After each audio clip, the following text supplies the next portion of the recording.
നമസ്കാരം. യുവാക്കളെ വീട്ടിലേക്ക് ക്ഷണിച്ചു വരുത്തി ക്രൂരപീഡനത്തിനിരയാക്കിയ പത്തനംതിട്ടയിലെ ജയേഷ് രശ്മി ദമ്പതികളുടെ യഥാർത്ഥ ഉദ്ദേശം എന്തായിരുന്നു എന്നിപ്പോഴും വ്യക്തമല്ല. ആഭിചാരക്രിയകൾക്കൊടുവിൽ പൂർണ്ണ നഗ്നനാക്കി കെട്ടിത്തൂക്കിയ ശേഷം സ്വകാര്യ ഭാഗങ്ങളിൽ സ്റ്റേപ്ലർ പിൻ അടിച്ചു എന്നാണ് റാന്നിക്കാരനായ യുവാവ് പോലീസിനോട് പറഞ്ഞത്. ചരൽക്കുന്നിലെ ജയേഷിന്റെ വീട്ടിൽ ഈ കൊടും ക്രൂരതകൾ അരങ്ങേറുമ്പോൾ ഭാര്യ രശ്മി ബാധ കൂടിയതുപോലെയാണ് പെരുമാറിയിരുന്നതെന്നാണ് യുവാക്കളുടെ സാക്ഷ്യം. രശ്മിയുമായുള്ള രഹസ്യബന്ധം കയ്യോടെ പിടികൂടിയ ജയേഷിന്റെ പകപോക്കലാണ് സംഭവങ്ങൾക്ക് പിന്നിൽ എന്ന സംശയവുമുണ്ട്. അതല്ലെങ്കിൽ പിന്നെ പുറത്തുവരുന്നത് ജയേഷ് രശ്മി സൈക്കോ ദമ്പതികളുടെ ക്രൂരവിധമെന്നും. എൻകൗണ്ടർ പരിശോധിക്കുന്നു. പ്രേക്ഷകർക്ക് സ്വാഗതം.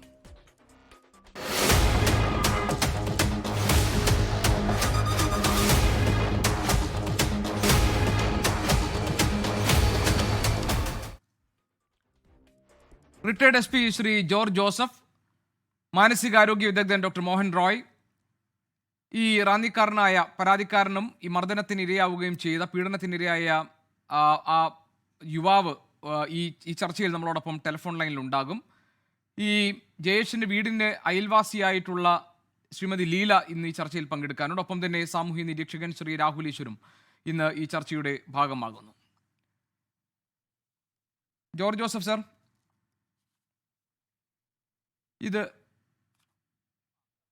സർ, ഇത് ഈ സംഭവം കേട്ടപ്പോൾ താങ്കൾക്ക് എന്ത് തോന്നി? ഇപ്പോൾ രണ്ട് വിവരണങ്ങളാണ് നമ്മുടെ മുന്നിലുള്ളത്. ഒന്ന്, ഈ ചെറുപ്പക്കാരൻ പറഞ്ഞതാണ്, അതായത് വീട്ടിലേക്ക് ക്ഷണിച്ചു വരുത്തുന്നു. 2 ദിവസങ്ങളിലായിട്ടാണ് 2 പേർക്കും ഈ ദുരനുഭവം ഉണ്ടായത്. ഒന്ന് സെപ്റ്റംബർ 1-നും ഒന്ന് തിരുവോണ നാളിലും. ഓരോ സമയങ്ങളിലായി ഇവരെ വീട്ടിലേക്ക് ക്ഷണിച്ചു വരുത്തുന്നു, നഗ്നനാക്കുന്നു, രശ്മിക്കൊപ്പം അവിടെ കട്ടിലിൽ കിടക്കാൻ പറയുന്നു, അതിനുശേഷം പിന്നീട് ക്രൂരമായി മർദ്ദിക്കുന്നു. എന്തിനാണ്, ഏത് കാര്യത്തിനാണ് ഈ പീഡനമൊക്കെ സഹിക്കേണ്ടി വന്നതെന്ന് തങ്ങൾക്കറിയില്ല. ചില ആഭിചാരക്രിയകളൊക്കെ ഇതിനു മുൻപ് നടത്തിയിട്ടുണ്ട്. ബാധ കൂടിയതുപോലെ ഇരുവരും മറ്റാരുടെയൊക്കെയോ ഭാഷ സംസാരിക്കുന്നത് കേട്ടു. എന്താണ് സംഭവിച്ചതെന്ന് മനസ്സിലായില്ല. ഗുരുതരമായി പരിക്കേറ്റു. ഇതാണ് യുവാക്കൾ പറഞ്ഞത്. ഈ പറഞ്ഞത് മുഴുവൻ സത്യമാണ് എന്ന് ഒരു പോലീസ് ഉദ്യോഗസ്ഥനായിരുന്ന വ്യക്തി എന്ന നിലയിൽ താങ്കൾക്ക് തോന്നുന്നുണ്ടോ? അതോ ഇതിന് പിന്നിൽ എവിടെയോ സത്യങ്ങൾ മറഞ്ഞു കിടക്കുകയാണോ? ഇല്ല, ഇതൊരു സൈക്കോപാത്തിക് കേസ് തന്നെയാണെന്ന് എനിക്ക് തോന്നുന്നത്. ആൻറ്റി സോഷ്യൽ പേഴ്സണാലിറ്റി ഡിസോർഡർ 2 പേർക്കും ഉണ്ട്. അപ്പോൾ എൻ്റെ കാഴ്ചപ്പാട് അങ്ങനെയാണ്. ഡോക്ടർ മോഹൻ റോയ് അത് കുറച്ച് കൂടുതലായിട്ട് പറയും. ഇതൊരു സൈക്കിക് കേസ് തന്നെയാണ്. യാതൊരു ആഭിചാരക്രിയ അവിടെ നേരത്തെ ചെയ്തിട്ടുണ്ട്. 2 പേരും ഭ്രാന്തളകിയ പോലെ അവിടെ കിടന്ന് വിളിച്ചു പറഞ്ഞു. അതൊക്കെ ഇതിൽ നിന്ന് മനസ്സിലാകുന്നത് ധാരാളം ദമ്പതികൾ കേരളത്തിൽ ഇതുപോലെ ഉണ്ട്. എനിക്ക് പല കേസിലും അറിയാം. അവിടെയൊക്കെ ഈ ഒരു മെൻ്റലി ഡിസോർഡർ പോലെ പ്രവർത്തിക്കുക, സെക്ഷൽ അസോൾട്ട് ചെയ്യുക, അതിന് അവർ കാണിച്ചിരിക്കുന്ന അവരുടെ ആ പെനിസിൻ്റെ അറ്റത്ത് അവിടെ സ്റ്റേപ്ലർ വെച്ച് പിൻ ചെയ്തത്, ഇതൊക്കെ നമുക്ക് കേട്ടുകേൾവിയില്ലാത്തതല്ലേ? ഇത് 2 പേരുടെയും കൺസെൻറ്റോടു കൂടി തന്നെ ചെയ്യുന്നതാണിത്.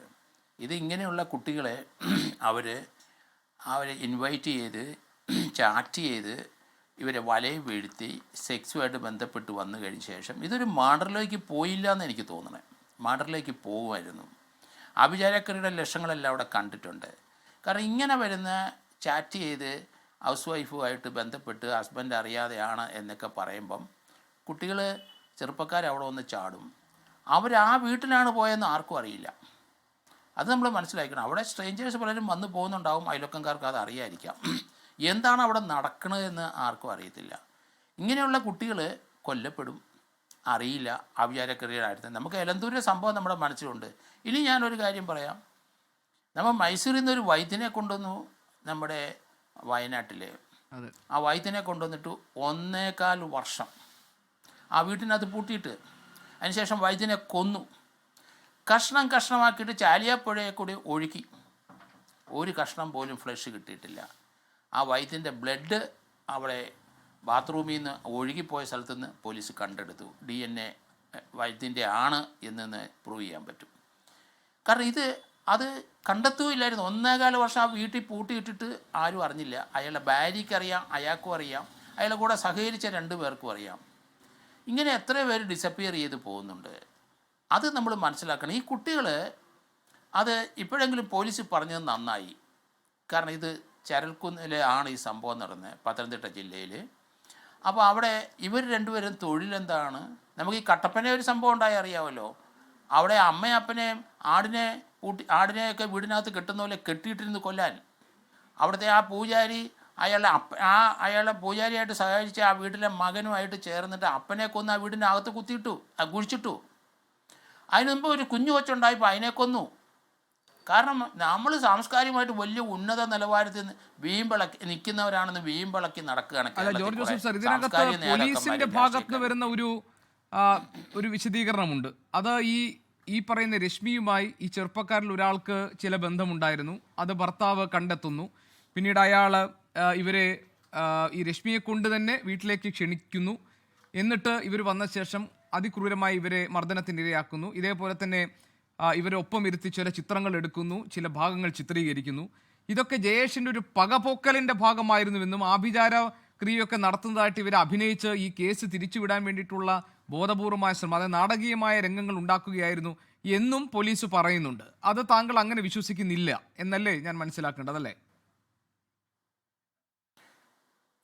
ഞാൻ അങ്ങനെ വിശ്വസിക്കുന്നില്ല. അങ്ങനെയാണ് ഒരാളെ ചെയ്തോട്ടെ, രണ്ടുപേരായില്ലേ. ഇനി എത്ര പേര് ഈ ട്രാപ്പിനകത്ത് വീണിട്ട് ഇതുപോലെ അനുഭവിച്ച് പോയിട്ടുണ്ട്. വെളി മിണ്ടാൻ ഒക്കുമോ ഇത്? ഗോപീഷ്ണൻ നമ്മൾ ആരെങ്കിലും പോയി ഇത് വെളി പറയാൻ ഒക്കുമോ ഗോപീഷ്ണൻ? അപ്പോൾ അതുപോലെ ഇങ്ങനെ ഇൻവൈറ്റ് ചെയ്ത് പലർക്കും പറ്റിയിട്ടുണ്ടെന്ന്. ഇത് അവർക്കൊരു പെർവർഷനാണ്. അവനെ രണ്ട് കാലും കൈയും വെട്ടിട്ടേ മാരെ കത്തിയെടുത്ത് അയാളെ നഗ്നനായി ബെഡിൽ കിടത്തിയിട്ട് കഴുത്തിൽ വെട്ടുകത്തി വെച്ചിട്ട് കൈയും കാലും കെട്ടിയിട്ട് അവളെ കൊണ്ട് അഭിനയിപ്പിച്ച് കാണിക്കുന്നത്. അതിനുശേഷം അവനെ കെട്ടിത്തൂക്കി ഇട്ടിട്ട് സ്റ്റേപ്പിളർ വെച്ച് പിൻ ചെയ്യുകയാണ് 21 തവണ. ആ സ്റ്റേപ്പിളർ പോലീസ് കണ്ടെടുത്തിട്ടുണ്ടെന്ന് എനിക്ക് തോന്നുന്നത്. ഇതൊക്കെ ഒരു പെർവേർഷൻ അല്ലാതെ മറ്റെന്താണ്? ഇതൊക്കെ പോലീസിൻ്റെ ആ വെർഷനോട് ഞാൻ യോജിക്കുന്നില്ല. കാരണം പത്തനംതിട്ട ജില്ലയിൽ ഇത് കുറേ നടന്നു. നമ്മൾ കണ്ടല്ലോ എലന്തൂർ, അവിടെ ഏകദേശം ഇതുപോലെയാണ്. ആരെങ്കിലും വിശ്വസിച്ചു അയാളൊരു CPM കാരനായിരുന്നു, അവർ വൈദ്യശാല നടത്തുന്നവരായിരുന്നു പാരമ്പര്യമായിട്ട്. അയാൾ ഇത് ചെയ്യുമെന്ന് ആരെങ്കിലും വിചാരിച്ചോ? ആളെ കൊണ്ടുവന്നിട്ട് ലിവർ എടുത്ത് ഫ്രിഡ്ജിനകത്ത് വെച്ചിരിക്കുന്നത് കഴിക്കാനാണെന്നാണ്.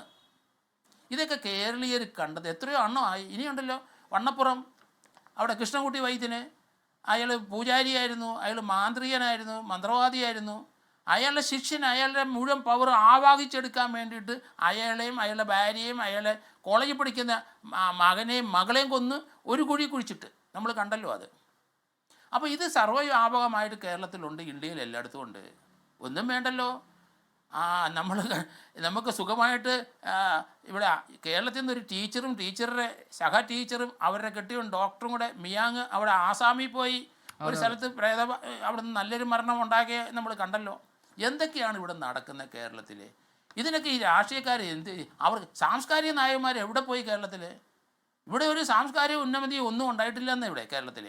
ഇതൊക്കെ വീമ്പിളക്കി നടക്കുന്നതല്ലേ. ശരി, അപ്പോൾ ജോസഫ് സാർ, ഈ നമ്മളോടൊപ്പം ഈ ലീല എന്ന് പറയുന്ന ഈ ജയേഷിന്റെ അവരുടെ വീടിനോട് ചേർന്നുള്ള അവരുടെ അയൽവാസിയായിട്ടുള്ള ലീലയുണ്ട്. ചേച്ചിക്ക് എന്തൊക്കെയാണ് പറയാനുള്ളതെന്ന് നമുക്കൊന്ന് കേൾക്കാം. ചേച്ചി, ഈ ജയേഷിനെയും ഭാര്യയും അറിയാമായിരുന്നോ? അറിയാം. എത്ര കാലമായിട്ട് അറിയാം? അറിയാമായിരുന്നു.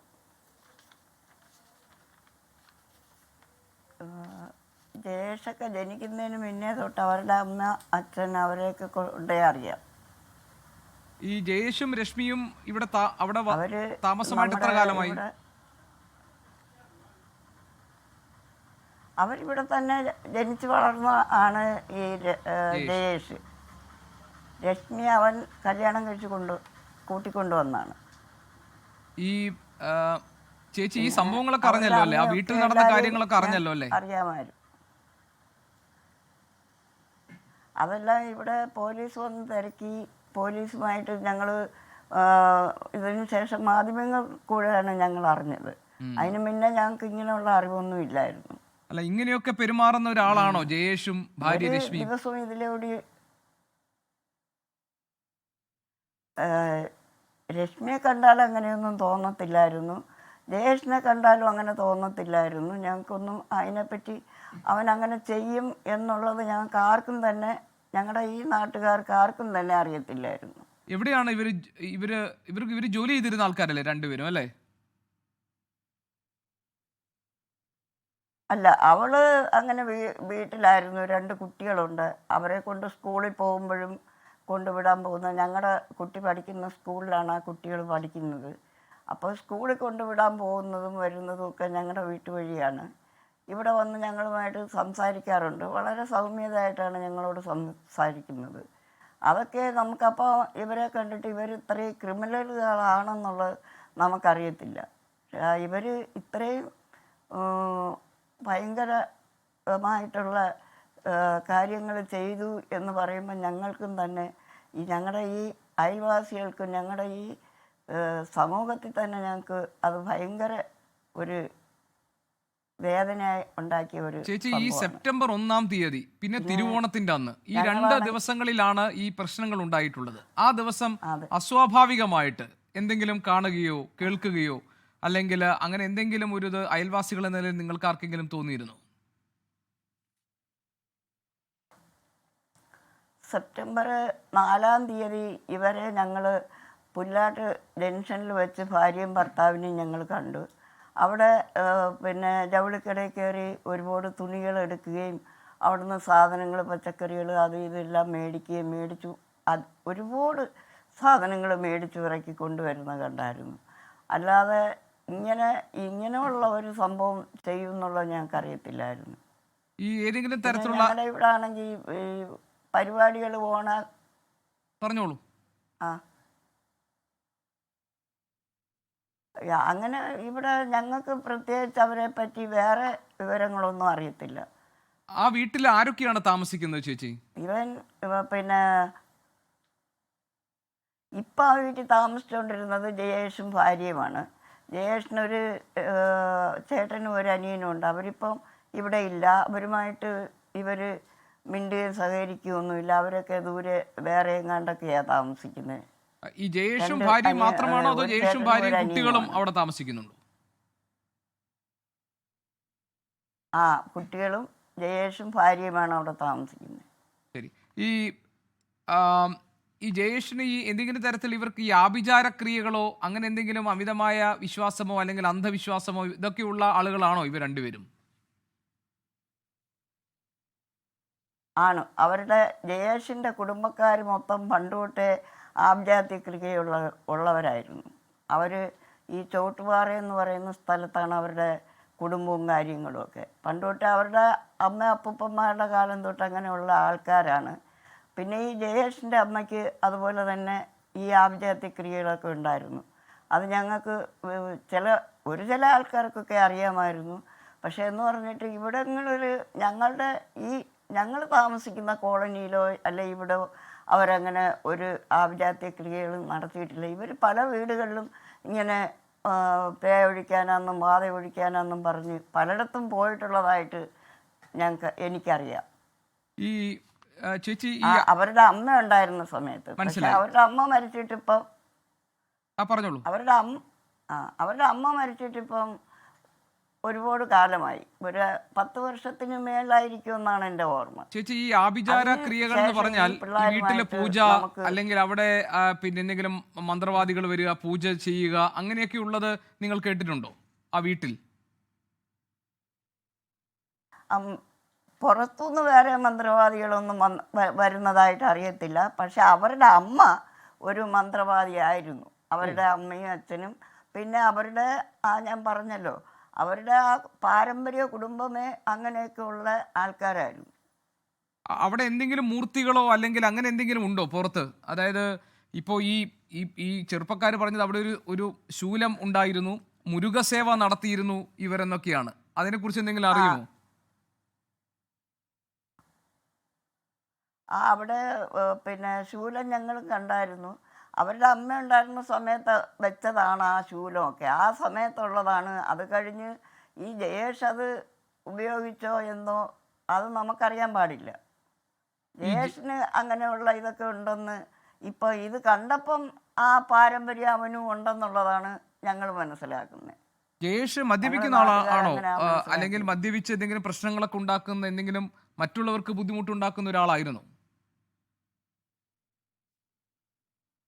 മദ്യപാനവും കഞ്ചാവും എല്ലാം ഉണ്ടെന്നുള്ള അറിവാണ് ഞങ്ങൾക്കുള്ളത്. അതങ്ങനെ പറഞ്ഞു കേട്ടിട്ടുള്ള അറിവാണോ ചേച്ചി? മിക്കവാറുമൊക്കെ ഇതിലെവിടെ പോകുമ്പോഴാടിയും ഒലഞ്ഞു അതെ, അല്ലാതെ നമ്മൾ അവരുടെ വീട്ടിൽ പോകാറില്ലല്ലോ. ആൾക്കാരൊക്കെ അതല്ല ഞാൻ പറയുന്നത് ചോദിച്ചത്, കേട്ടുള്ള മദ്യപിച്ച് അറിവേ ഉള്ളൂ. പുറത്ത് വന്ന് ബഹളം ഉണ്ടാക്കുക, അല്ലെങ്കിൽ കഞ്ചാവ് ഉപയോഗിച്ചിട്ട് പുറത്ത് വന്ന് പ്രശ്നങ്ങൾ ഉണ്ടാക്കുക, അങ്ങനെ ചെയ്യുന്ന ആൾക്കാരാണോ എന്നാണ്. അങ്ങനെ പുറത്തു വന്ന് ആരോടും വഴക്കുണ്ടാക്കാൻ വന്നാൽ അവനെ ഞങ്ങൾ വിടുകയുമില്ല. അത് വേറൊരു സത്യം. ഈ കാരണം ഞങ്ങൾ അതുപോലെ ഇവിടെ ജീവിക്കുന്നത്. ഓ അത് ഞങ്ങളുടെ ശരി. അടുത്ത് വഴക്കിന് വന്നാൽ ഞങ്ങൾ ആരാ, ജയേഷ് അല്ല, ജയേഷിൻ്റെ ആര് വന്നെന്ന് പറഞ്ഞാലും ഞങ്ങൾ അവരെ വെറുതെ വിടുകയില്ല. അങ്ങനെയാ ഞങ്ങളുടെ കോളനി. ഓ ശരി. ചേച്ചി, ഈ പിള്ളേരുള്ള ഈ കോളനി, അയൽവാസികളും ആൺപിള്ളേർ ഒക്കെ ആയിട്ട് ജനിച്ച് നല്ല വളർന്ന കോളനിയാണ്. ബന്ധത്തിലായിരുന്നോ ഈ ജയേഷും ഭാര്യയും രശ്മിയും ഒക്കെ?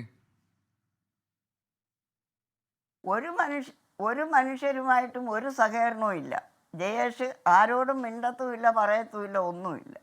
പിന്നെ ഈ പെണ്ണ് ഇതിലെ കൂടെ കുട്ടികളെ സ്കൂളിൽ കൊണ്ട് വിടാൻ പോകുമ്പം ഞങ്ങൾ എന്തെങ്കിലും ചോദിക്കും, അതിൻ്റെ മറുപടി പറയും എന്നുള്ളതല്ലാതെ ഈ ജയേഷ് ഒരു മനുഷ്യരുമായിട്ട്, ഒരു ആൺപിള്ളേരുമായിട്ടോ ഒരു പെൺപിള്ളേരുമായിട്ടോ തൊട്ട് എന്താ പറയുക, അതിൻ്റെ തൊട്ടടുത്ത് തന്നെ ഒരു വീടുണ്ട്. ആ വീടുമായിട്ട് പോലും ഇവരാരും ഒരു സഹകരണവും ഇല്ല.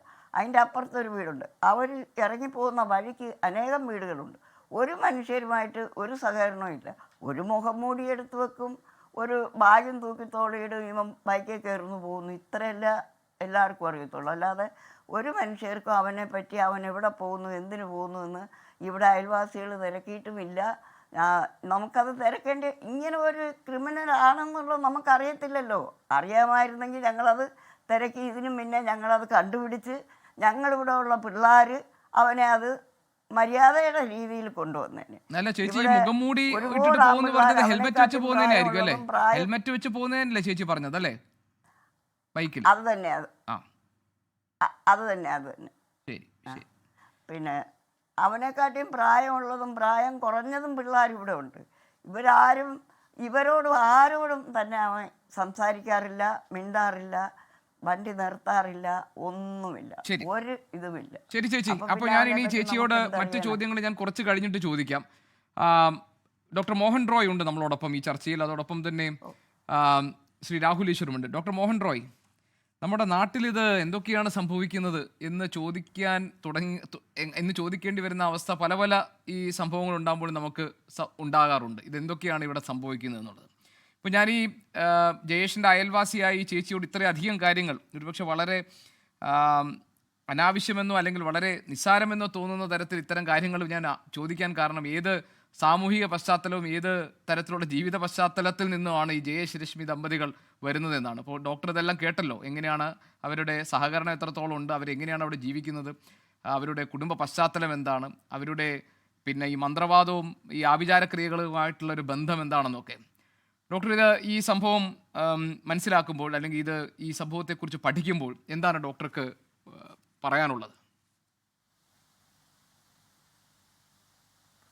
നമ്മൾ ഈ 2025 സെപ്റ്റംബർ മാസത്തിൽ ഈ ചർച്ച നടത്തുമ്പോൾ ഇത്രത്തോളം കൃത്യമായി ആഭിചാരക്രിയകളിലൊക്കെ വിശ്വസിക്കുന്ന ഒരു വലിയ ജനസമൂഹം നമ്മുടെ ഇടയിലുണ്ട് എന്നുള്ളത് നമുക്ക് മനസ്സിലാവുന്നുണ്ട്.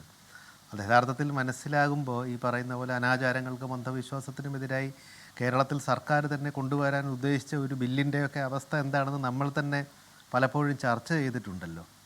അപ്പോൾ ഈ ഒരു സാമൂഹ്യ പശ്ചാത്തലം ഇപ്പോൾ ഈ വളരെ കൃത്യമായി പറയുകയാണ്, അദ്ദേഹത്തിൻ്റെ അപ്പൂപ്പനും അമ്മൂമ്മയ്ക്കും അമ്മയ്ക്കുമൊക്കെ ഇത് ഉണ്ടായിരുന്നത്. ഒരു ശൂലം ഒരു വീട്ടിൽ, ഇപ്പോൾ മുരുകസേവ, എൻ്റെ പരിമിതമായ അറിവിൽ മുരുകസേവ രാഹുൽ ഈശ്വറൊക്കെ ഉണ്ട്.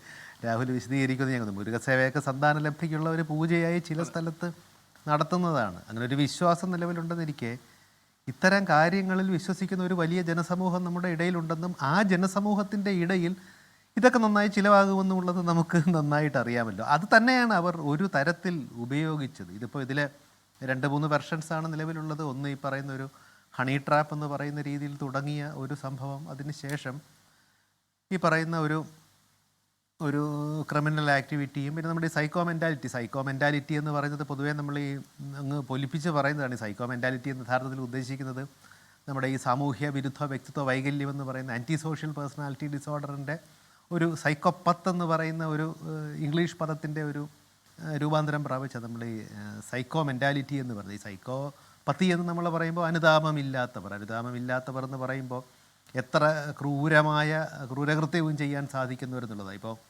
നമ്മുടെ ഇടയിൽ തന്നെ ഇപ്പോൾ ചോര കണ്ട് അറപ്പ് മാറിയവരെന്നൊക്കെ ചിലരെക്കുറിച്ച് പറയാറുണ്ട്. ഇപ്പോൾ ചോരയിൽ കുളിച്ച് നിൽക്കുന്നവർ പല നായകന്മാരും നിർഭാഗ്യവശാൽ ഇത്തരത്തിലുള്ള നായകന്മാരെയും ഒക്കെ തന്നെ നമുക്കങ്ങ് പ്രോത്സാഹിപ്പിക്കുന്ന തരത്തിലാണ് നമ്മുടെ ഈ സിനിമകളും ഒക്കെ പോകുന്നത്.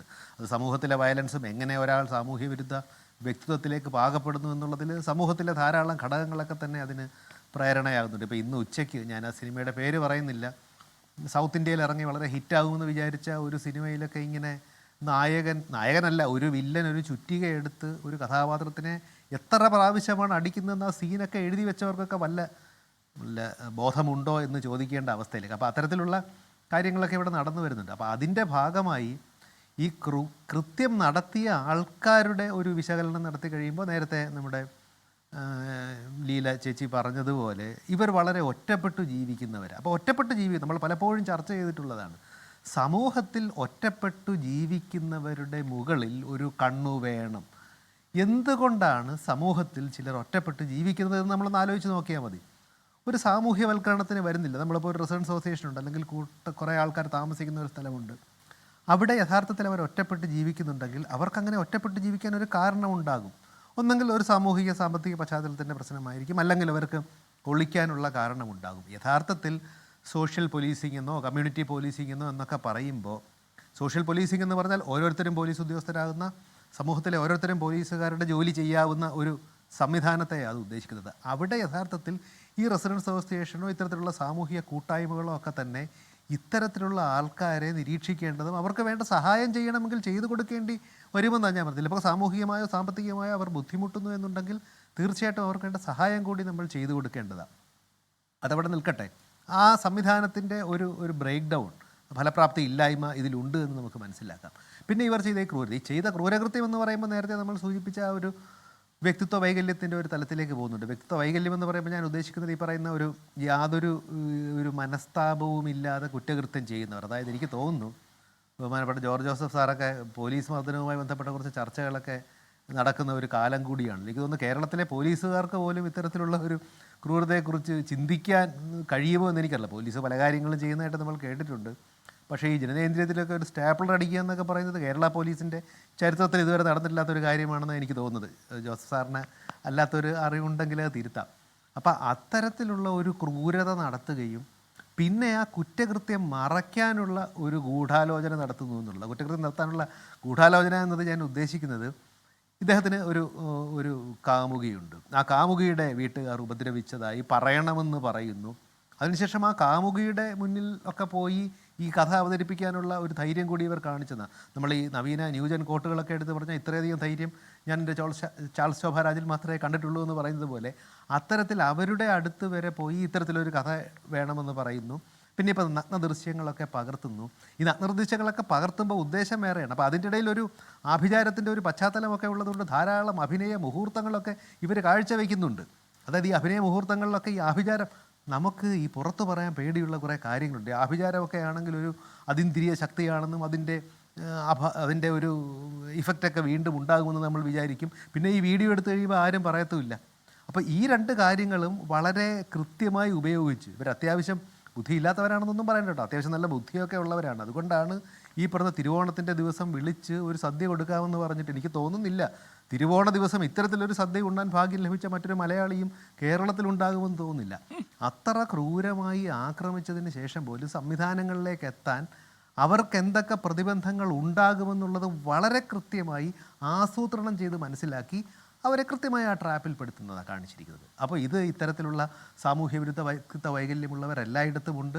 അത് നമ്മുടെ ചാനൽ ചർച്ചയിൽ പങ്കെടുക്കുന്നവരിലുണ്ടാവാം, പോലീസുകാരിലുണ്ടാവാം, അധ്യാപകന്മാരിലുണ്ടാവാം, സമൂഹത്തിൻ്റെ നാനാ തുറകളിൽ ഇവരുണ്ട്. അതുകൊണ്ടൊക്കെ തന്നെയാണ് മുന്നിൽ വന്നു നിൽക്കുന്ന, സഹായത്തിന് വേണ്ടി കേഴുന്ന, കൈകൂപ്പി നിൽക്കുന്ന ഒരാളുടെ കവിളത്താഞ്ഞടിക്കാനുള്ള ധൈര്യം നിയമ സംവിധാനത്തിൻ്റെ ഭാഗമായി നിൽക്കുന്ന ഒരു ഉദ്യോഗസ്ഥനുണ്ടാകുന്നതും, അല്ലെങ്കിൽ റോഡിൽ ചോരയിൽ കുളിച്ച് കിടക്കുന്ന ഒരാളെ കാണുമ്പോൾ കാറങ്ങ് മാറ്റി പോയേക്കാമെന്ന് വിചാരിച്ച് കാറ് മാറ്റിക്കൊണ്ട് പോകുന്നതും, അല്ലെങ്കിൽ റെയിൽവേ പാളത്തിൽ കിടക്കുന്ന ഒരു കുട്ടിയുടെ തല പിടിച്ച് വീണ്ടും ആ റെയിൽ പാളത്തിൽ ഇടിച്ച് കൊന്നതിന് ശേഷം ലൈംഗികമായി ഉപയോഗിക്കാൻ തോന്നുന്നതും, അല്ലെങ്കിൽ ഒരു പെൺകുട്ടികളുടെ വയറ്റിലേക്ക് കത്തി കുത്തി ഇറക്കിയ കത്തി വലിച്ചെടുക്കുമ്പോൾ ഹർഷോന്മാദം ഉണ്ടാകുന്നതും, ഇത്തരത്തിലുള്ള വളരെ തീവ്രമായ സാമൂഹ്യ വിരുദ്ധ വ്യക്തിത്വ വൈകല്യമുള്ളവരെക്കുറിച്ചുള്ള പഠനങ്ങളിലൊക്കെ കാണിക്കുന്നത്, ഇപ്പോൾ ഇതിൽ ചില സെക്ഷൽ ഒഫൻഡേഴ്സൊക്കെ ഉണ്ട്. ഈ സെക്ഷൽ ഒഫൻഡേഴ്സിനൊക്കെ ഇത്തരത്തിൽ ലൈംഗിക ബന്ധത്തിൽ ഏർപ്പെടുമ്പോൾ തന്നെ ഇവർ കഴുത്തൊക്കെ പതുക്കെ കട്ട് ചെയ്ത് വിടും. അപ്പോൾ അങ്ങനെ പിടയുന്ന ഇരയുമായി ലൈംഗിക ബന്ധത്തിൽ ഏർപ്പെടുകയും അതിൽ നിന്നും സംതൃപ്തി, അതിൽ നിന്നും ആർക്കാണ് അവർക്ക് യഥാർത്ഥത്തിൽ രതിമൂർച്ച വരുന്നത് എന്നുമുള്ള ചില ടിപ്പിക്കലായിട്ടുള്ള ആൻറ്റി സോഷ്യൽ പേഴ്സണാലിറ്റി ഡിസോർഡർ ഉള്ളവരെക്കുറിച്ചുള്ള ചില പഠനങ്ങളൊക്കെ ഉണ്ട്. അപ്പോൾ അതിൻ്റെയൊക്കെ കുറഞ്ഞ തോതിലുള്ള വ്യക്തിത്വ വൈകല്യങ്ങൾ നമ്മുടെ സമൂഹത്തിലുണ്ട്, നമ്മുടെ ഇടയിൽ ഇപ്പോഴും ഉണ്ട്. ഡോക്ടർ പറയുന്നത് ഇവരൊരു സൈക്കോ ദമ്പതികളാണ് എന്ന് നമുക്ക് പറയാമോ? അതല്ല ഇപ്പൊ ഡോക്ടർ പറഞ്ഞത് മറ്റ് ഇതിനകത്തൊരു, അതായത് ഭാര്യയുമായി രഹസ്യബന്ധം സൂക്ഷിച്ച 2 ചെറുപ്പക്കാരെ ഭാര്യയെ കൊണ്ട് തന്നെ അവരെ ഭാര്യയുടെ മുന്നിലിട്ട് തന്നെ അവരോട് പക തീർക്കുന്ന ഒരു ഭർത്താവ് എന്ന നിലയിലാണോ ഇതിനെ നമ്മൾ കാണേണ്ടത്? 2 സാധ്യതകളുണ്ട്. ഇതിലെന്തായാലും ഈ കുറ്റകൃത്യത്തിന് പ്രേരണ കൊടുത്ത ഈ ഒരു കാര്യമെന്ന് പറയുന്നത് അപൂർവം ചില സാഹചര്യങ്ങളിൽ ഇവർ 2 പേരും കൂടിച്ചേരുന്ന ഒരു കോമ്പിനേഷൻ ഉണ്ടാവാറുണ്ട് കേട്ടോ. നമ്മൾ ഈനാമ്പേച്ചിക്ക് മരപ്പെട്ടി കൂട്ട് എന്ന് പറയുന്നത് പോലെ ഇത്തരത്തിലുള്ള 2 പേർ കൂടിക്കഴിഞ്ഞാൽ അവർ നല്ല ഒന്നാം തരം കോമ്പിനേഷൻ എന്ന് അതിനെ പറയാമോ എന്ന് എനിക്കറിയില്ല. അതൊരു വല്ലാത്ത കോമ്പിനേഷൻ ആയിരിക്കും. പലപ്പോഴും ജോസഫ് സാറിൻ്റെയൊക്കെ അനുഭവത്തിലുണ്ട്. ഈ ജയിലുകളിലൊക്കെ തന്നെ റിഫോം എന്ന് പറഞ്ഞാണ് നമ്മൾ ജയിലുകളിലേക്ക് പോകുന്നതെങ്കിലും ജയിലിൽ ഇത്തരത്തിലുള്ള ആൾക്കാർ ചേർന്ന് ചെറിയ ഒരു കുറ്റകൃത്യമൊക്കെ നടത്തി ജയിലിൽ പോകുന്നവർ പലപ്പോഴും നല്ല ലക്ഷണമൊത്ത കുറ്റവാളികളായി വർഷങ്ങൾ കഴിഞ്ഞ് മാറുന്നത് ഇത്തരത്തിലുള്ള ഗ്യാങ്ങുകളിൽ പെടുമ്പോഴായിരിക്കും. ഈ രക്തത്തെ തിരിച്ചറിയുന്നതെന്ന് പറയുന്നത് പോലെ ഈ വ്യക്തിത്വ വൈകല്യമുള്ളവർ തങ്ങളെ തിരിച്ചറിഞ്ഞുകൊണ്ട് ഒരു സംഘമായി ചേരുന്നത് പോലെ. ഇതിൽ ചിലപ്പോൾ ഒരു വ്യക്തി ഈ പറയുന്ന വ്യക്തിത്വ വൈകല്യമുള്ള ആളായിരിക്കും, അയാൾ ഡോമിനേറ്റ് ചെയ്യുന്നതാവും. ഇപ്പോൾ ലൈംഗിക ബന്ധം ഉണ്ടായിരുന്നു എന്ന് സംശയമുള്ള ഒരാളുടെ ലൈംഗിക അവയവത്തിൽ തന്നെ ഇത്ര ക്രൂരമായി മുറിവേൽപ്പിക്കുന്നതിൻ്റെ ഒരു മനോനില നമുക്ക് ഊഹിക്കാവുന്നത് തന്നെയാണ്. ആ മനോനില ആസ്വദിക്കുന്ന ഒരു വ്യക്തിയുടെ കാര്യമാണ് നമ്മൾ നേരത്തെ സംസാരിച്ചത്. അപ്പോൾ അത്തരത്തിൽ ഒരാൾ ഡോമിനൻ്റായും ഒരാൾ ഗതികേട് കൊണ്ട് കൂടെ ചേർന്നതും ആവാം, അല്ലെങ്കിൽ ഈ പറയുന്ന പോലെ 2 പേര് കോമ്പിനേഷനും ആവാം. ഇതിൽ പ്രത്യേകം ശ്രദ്ധിക്കേണ്ട ഒരു കാര്യം, ഇത്തരം ചർച്ചകളിൽ വരുമ്പോൾ പൊതുവേ പറയുന്നത് ഈ മാനസിക രോഗമുള്ളവരാണ് ഇവരെന്ന് പറഞ്ഞാൽ ഇവരെ ശിക്ഷയിൽ നിന്നും അങ്ങ് ഒഴിവാക്കുമെന്നാണ്. ഒരിക്കലും അങ്ങനെയല്ല. പഴയ സെക്ഷൻ 84 IPC, ഇപ്പോൾ അത് ഭാരതീയ ന്യായ സംഹിതയിൽ സെക്ഷൻ 22 അതിലൊരിക്കലും അത്തരത്തിലൊരു എക്സംഷൻ കൊടുക്കുന്നില്ല. ഇത്തരത്തിലുള്ള ആൾക്കാർ നമ്മുടെ ഇടയിലുണ്ട്. നമ്മുടെ ചെറുപ്പക്കാരുടെ ഇടയിലൊക്കെ തന്നെ ഇപ്പോൾ ടോക്സിക് റിലേഷൻഷിപ്പ് എന്നൊക്കെ ചെറുപ്പക്കാർ ധാരാളം പറയുന്നുണ്ട്. ഈ ടോക്സിക് റിലേഷൻഷിപ്പിലൊക്കെ ഉള്ളവർ, ടോക്സിക് റിലേഷൻഷിപ്പ് സ്വഭാവം കാണിക്കുന്നവരൊക്കെ തന്നെ ഇത്തരം സാമൂഹ്യ വിരുദ്ധ വ്യക്തിത്വ വൈകല്യം ഉള്ളവരാണ്. ശരി, ശ്രീ രാഹുൽ ഈശ്വർ, ഇപ്പോൾ സാധാരണ നിലയിൽ ഈ സാമൂഹിക നീതിയെക്കുറിച്ചൊക്കെ സംസാരിക്കുമ്പോൾ ഇപ്പോൾ സ്ത്രീ പുരുഷ ദ്വന്ദ്വത്തെക്കുറിച്ച്, അല്ലെങ്കിൽ ഇപ്പോൾ താങ്കൾ എപ്പോഴും ഈ പുരുഷന്മാരുടെ അവകാശങ്ങൾ കൂടി സംരക്ഷിക്കപ്പെടേണ്ടതാണ്, അത് ഒരു കുടുംബം എന്ന് പറഞ്ഞ ഒരു വ്യവസ്ഥയ്ക്കകത്താണെങ്കിലും അല്ലെങ്കിൽ സമൂഹം എന്ന ഒരു വ്യവസ്ഥിതിക്കകത്താണെങ്കിലും ഈ പുരുഷന്മാരുടെ നീതി കൂടി, പുരുഷന്മാരുടെ അവകാശങ്ങൾ കൂടി സംരക്ഷിക്കപ്പെടേണ്ടതാണ്, അവർക്ക് കൂടി നീതി ഉറപ്പാക്കേണ്ടതാണ് എന്നൊരു ഫിലോസഫിയിൽ വിശ്വസിക്കുന്ന ആളാണല്ലോ താങ്കൾ. പക്ഷേ ഇവിടെ ഭാര്യയും ഭർത്താവും ചേർന്നാണ് ഈ ക്രൂരതകൾക്കൊക്കെ നേതൃത്വം കൊടുത്തിരിക്കുന്നത്. മാത്രമല്ല ഇതിൽ രശ്മിയെക്കുറിച്ച് ഈ പീഡനത്തിനിരയായ ഒരു യുവാവ് പറഞ്ഞത് ബാധ കയറിയതുപോലെ അവിടെ പെരുമാറുന്നുണ്ടായിരുന്നു, വേറൊരു ഭാഷയിൽ സംസാരിക്കുന്നു, വേറൊരാളെപ്പോലെ സംസാരിക്കുന്നു. രാഹുൽ, ഇത് ഇപ്പം നേരത്തെ ഡോക്ടർ മോഹൻ റോയൊക്കെ പറഞ്ഞത് ഇത് നമ്മുടെ സമൂഹത്തിൽ ഇങ്ങനെ ഒരു സ്ലീപ്പിംഗ് സെല്ല് പോലെ നമുക്ക് പറയാം. അതായത് നമ്മുടെ ഉള്ളിൽ ഉറങ്ങിക്കിടക്കുന്ന മറ്റൊരാൾ കൂടിയുണ്ട്. അങ്ങനെ സമൂഹത്തിൻ്റെ മാന്യതയുടെയോ അല്ലെങ്കിൽ മറ്റെന്തെങ്കിലും പ്രൊഫഷണലിസത്തിനൊക്കെ മറവിൽ ഇത്തരത്തിലുള്ള വൈകല്യങ്ങളുള്ള വ്യക്തിത്വങ്ങൾ കൂടി ഉണ്ട് എന്നാണ് പറയുന്നത്. ഇത് കേരളത്തിലൊരു പുതിയ പ്രതിഭാസമാണ് എന്ന് താങ്കൾ കരുതുന്നുണ്ടോ? ഇത്തരം സംഭവങ്ങളെ എങ്ങനെയാണ് ഡീൽ ചെയ്യേണ്ടത്? പുതിയ പ്രതിഭാസമല്ല, എല്ലാ സമൂഹത്തിലും ഇത്തരം ആൾക്കാർ എല്ലാ കാലത്തും ഉണ്ടായിട്ടുണ്ട്.